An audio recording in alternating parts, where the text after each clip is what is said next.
ছিল শহরের ছাদ।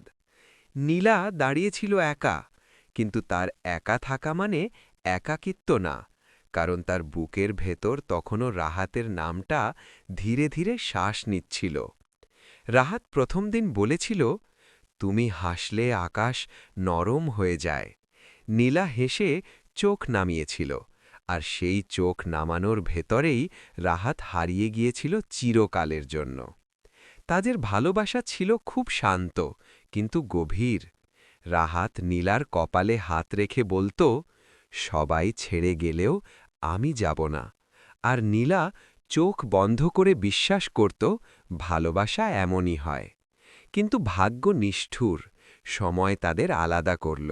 রাহাত দূরে চলে গেল, নীলা রয়ে গেল স্মৃতির ভেতর বন্দী হয়ে।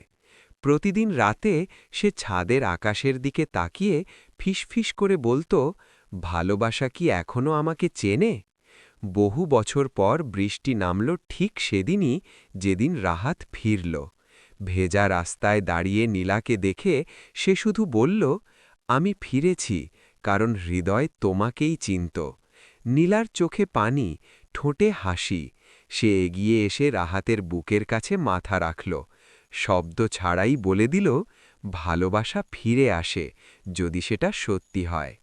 চাঁদটা তখন আরও উজ্জ্বল হয়ে উঠল, কারণ দুটো হৃদয় অবশেষে একসাথে ধুকপুক করতে শিখেছে।